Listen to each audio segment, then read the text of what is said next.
नमस्कार प्रणाम, हम हैं डिम्पल सिंह और आप लोग देख रहल बानी भोजपुरी के सुगंध कलाकारों के संग। जी हाँ, ओके।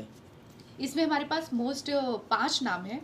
रवि किशन जी, उनकी पर्सनालिटी, उनकी बोली भाषा से उनको, अगर वो एक्टर नहीं होते तो उनको क्या होना चाहिए था?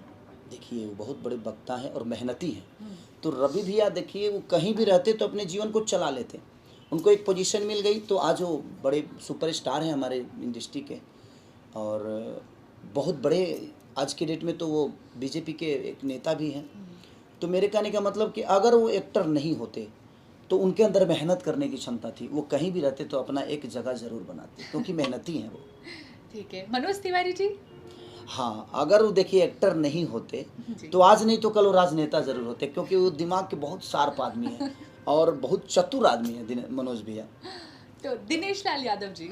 दिनेश भैया, हाँ दिनेश भैया भी बड़े सलीलता वाले आदमी हैं। वो प्रवचन करता जरूर होते हैं। वो प्रवचन मैंने देखा जाए ना तो दिनेश भैया की वाणी में जो चीज़ें होती है वो सलीलता की, Hypnotize हाँ करती है। वो कहीं ना कहीं लोगों को आकर्षित। आकर्षित करती है। उनका बोलने का तरीका, वो बोलने का जो उनका है और रहने का, रहन सहन का उनका जो तरीका है, उनसे मैं बहुत कुछ सीखता भी हूँ। और मैंने सबसे सीखा है। सब लोग मेरे बड़े भाई की तरह, मेरे पिता की तरह हैं। ये चारों लोग मेरे बड़े पिता की तरह हैं क्योंकि ये पहले आए, मैं बाद में आया और मैं इनकी सिनेमा देख देख कर बड़ा हुआ हूँ। तो कहीं ना कहीं इनसे मुझे सीखने को हमेशा मिलता है ना कुछ। पवन सिंह जी। फोन भैया अगर एक्टर नहीं होते तो एक्टर नहीं होते तो क्या होते? वो इंसान कभी बिना खाए नहीं मर सकता था क्योंकि उस इंसान के पास आवाज़ ऐसी थी, ऐसी है जे वो माँ ने उनको क्या दिया क्या नहीं दिया ये तो मैं नहीं जानता, लेकिन हाँ इतना मैं ज़रूर जानता हूँ कि सच्चाई हर आदमी को बोलना चाहिए, चाहे वो किसी के प्रति हो, चाहे वो खेसारी के प्रति हो या चाहे किसी भी एक्टर के प्रति हो। उनसे खूबसूरत भोजपुरी में कोई नहीं गाता और उनकी आवाज़ जो थी कभी उनको भोजन के लिए तो नहीं तरसा पाती। वो आदमी आज नहीं तो कल ईश्वर ने जो उनको आवाज़ दिया है, माँ सरस्वती ने जो उनको आवाज़ दी है, उस आवाज़ की बदौलत अपनी छवि वो कहीं भी रहते तो ज़रूर बनाते। खेसारी लाल यादव जी। खेस- अब हम जानना चाहते हैं कि खेसारी लाल यादव जी अगर एक्टर नहीं होते तो वो क्या होते? लिट्टी बेचते बेच ही रहे थे। देखिए बात ऐसा है कि मैं शुरू से बहुत मेहनत करता हूँ और ये समझिए कि मेरे लिए जो एक्टर बनना, ये मेरे लिए एक होता नहीं है कि किसी को कुछ मिल जाना। मैं कभी सोचा ही नहीं था कि मैं इस लेवल तक पहुंचूंगा क्योंकि ना ही मेरी पर्सनालिटी उस लेवल की थी, ना ही मेरा परवरिश उस लेवल के था, ना ही मेरी पढ़ाई उस लेवल की थी, ना ही मेरे घर परिवार का बैकग्राउंड मेरा उस लेवल का था। तो समझिए ये तो लकली हो गया मेरे लिए, ये सब चीज़ें जो मेरे जीवन में हुआ। तो मैं अपने लिए क्या बोल सकता हूँ। मैं एक किसान का बेटा था, एक गार्ड का बेटा था, एक चना बेचने वाला का बेटा था। तो एक चना बेचने वाले का बेटा, एक लिट्टी बेचने वाले का बेटा, एक लिट्टी बेचने वाला आदमी क्या सोच सकता है कि अगर वो एक्टर नहीं होता तो क्या करता। मैं कहीं ना कहीं कोई रोजी ही करता या दुकान पे पकौड़ी बेचता या कोई होटल खोल के बैठा होता। तो ये तो मेरे लिए मैं सरप्राइज़ है। इसलिए सरप्राइज़ है कि मैं कभी ये सोचा ही नहीं था कि मैं इस लेवल तक पहुंचूंगा क्योंकि मेरा कोई भी चीज़, इन लोगों के पास तो अपनी बेस थी। मनोज भैया के पास भी अपना बेस था, रवि भैया के पास था, दिनेश भैया के पास था, पवन भैया के पास था। इनके पास अपना बैकग्राउंड का एक सपोर्ट था, लेकिन मेरा बैकग्राउंड बहुत माने लोअर क्लास का था। और पापा को मैं दोष इसलिए नहीं दे सकता कि मेरे चाचा के 4 लड़के, मैं 3 भाई, 7 भाई, हम सब लोग एक ही। और हमारी चाची बहुत पहले गुजर गई तो मेरे माँ ने ही चारों बच्चों को पाला, चाचा के चारों बच्चों को। इसीलिए मैं आज भी 7 भाई ही बोलता हूँ। तो कहीं ना कहीं मेरे जीवन में पैसे कम थे, खाने वाले ज़्यादा थे। तो मेरे पापा अकेले क्या कर सकते थे। इसलिए मैं यहाँ तो अगर यहाँ तक मैं पहुँचा तो वो मेरा किस्मत और लोगों का प्यार कि लोगों ने मुझे इस लायक बना दिया। मैं आजीवन इसीलिए पब्लिक को ईश्वर मानता हूँ कि मैं तो किसी लायक नहीं था, आप लोगों ने किसी लायक बना दिया।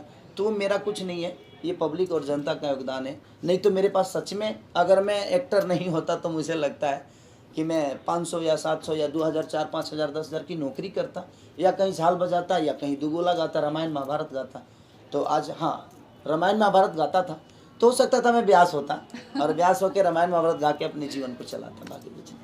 अच्छा लगा ये जान करके कि मतलब आपको जो चीज़ें ईश्वर से मिली, आपने कहा गॉड गिफ्टेड है, उस चीज़ों को आपने जाया नहीं होने दिया। हाँ। आपने उसको बखूबी निभाया और उसको अपने अंदर एकदम संभाल लिया। नहीं नहीं, ईश्वर से इन लोगों को मिली है, ईश्वर से मुझे नहीं मिला। नहीं, आपने इसलिए बोला नहीं ना मिला कि मेरा कोई बेस नहीं था। हाँ, मेरा बेस नहीं था। फिर भी मुझे ये लकीली मिल गया। हाँ, ये पब्लिक और जनता का और सपोर्ट था आपने मेरे प्यार। उसमें अपना 100% दिया। वो हाँ, चाहे बिल्कुल, एज एन बिल्कुल, एक्टर हो, बिल्कुल। चाहे एज एन कॉमेडियन हो, चाहे एज एन बॉडी बिल्डर हो, चाहे एज एन सिंगर हो, आपने जो भी रोल निभाए उसको बखूबी निभाने की पूरी कोशिश की। और आपके जनता ने, आपके ऑडियंस ने उस चीज़ को एक्सेप्ट भी किया। हाँ, जो मैं था मैंने वही प्रेजेंट किया। हाँ। कोई बनावटी चीज़ें मैंने प्रेजेंट आज तक नहीं की। मैं जो था, हाँ, कि मैं भाई मैं देहाती हूँ तो मैं देहात हूँ, वो क्या, मुझे कोई दिक्कत नहीं। तो मैंने देहात को प्रेजेंट किया। जो हमारे यहाँ डांस लोग, मर्द लोग साड़ी पहनकर और डांस वांस करते हैं, जी। तो मैंने उसी चीज़ को प्रेजेंट और देहात को मैंने कैसेट के द्वारा लोगों के दिल में पहुंचाने की कोशिश की, और लोगों को वो चीज़ें नहीं लग गई। तो हमारे देहात की मिट्टी है, वो खुशबू है जो लौंडा डांस में लोग बोलते हैं, वो हमारे यहाँ हर आदमी नाचता है। ऐसा नहीं कि खेसारी नाचता है, आप हर आदमी बारात और किसी फंक्शन में जाइएगा तो कहीं ना कहीं वो देहाती डांस दुनिया को आता ही है, हमारे भोजपुरी समाज को। तो मैंने उसी को प्रेजेंट किया और लोगों को नया लग गया। तो इसीलिए मेरे पास जो था मैंने वही प्रेजेंट किया। ऐसे तो अपना कुछ नहीं था, बस एक कोशिश थी कि मैं जीवन में किसी लायक बनूं। और इस जनता का मैं शुक्रिया अदा करना चाहता हूं कि आज मैं एक खूबसूरत लड़की या खूबसूरत एक्ट्रेस या खूबसूरत इंसान के साथ बैठा हूं, इस चैनल के सामने बैठा हूं।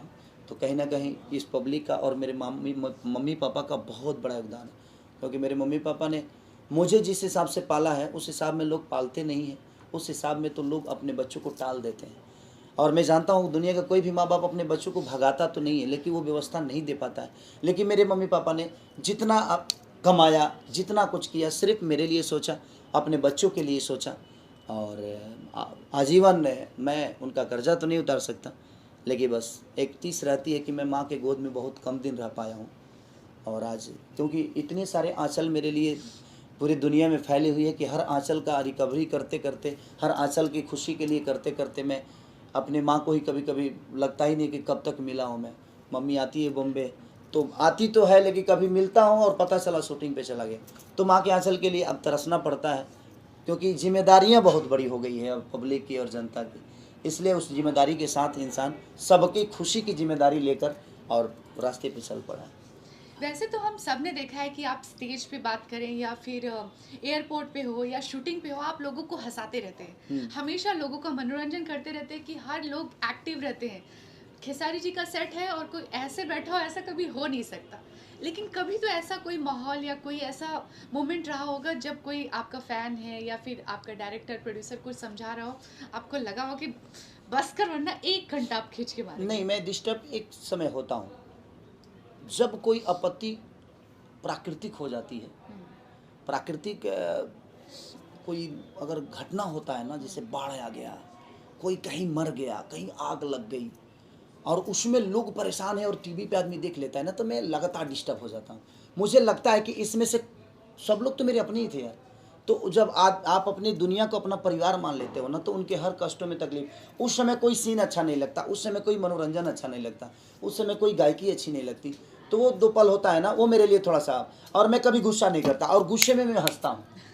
मुझे लगता है ना कि जब दूसरी चीज़, मैं दुख को भी इंजॉय करता हूँ, क्योंकि सुख भी इंजॉय किया था मैंने, तो वो दुख भी तो मेरे जीवन का ही हिस्सा है ना। तो मुझे दुखी क्यों होना है। मैं ये सोचता हूँ कि अगर पूनम जी ने मुझे मार दिया तो ठीक है यार, इस हाथों से प्यार भी तो मिला है मुझे। अगर इस हाथों से मुझे प्यार मिला है तो इसको मारने का भी हक है मुझे, कि हाँ ये हाथ से मैं मार खा सकता हूँ। ऐसा नहीं है कि मैं इस हाथ से प्यार भी लूँ और इस हाथ का कभी मार अगर मुझे मिला तो यार मुझे तकलीफ हो जाए, बिल्कुल नहीं।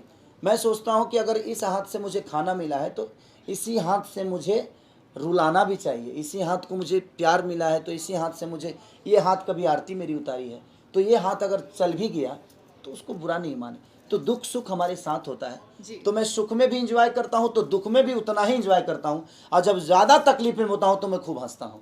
अगर मैं ज़्यादा खुश हुआ तो समझ लीजिए कि कभी कभी लोगों के पास हंस के अपनी दुखों को छुपाना पड़ता है, क्योंकि मैं तकलीफ में हूँ। ये दुनिया को पता नहीं चलना चाहिए, क्योंकि ये मुझे मोहब्बत करते हैं।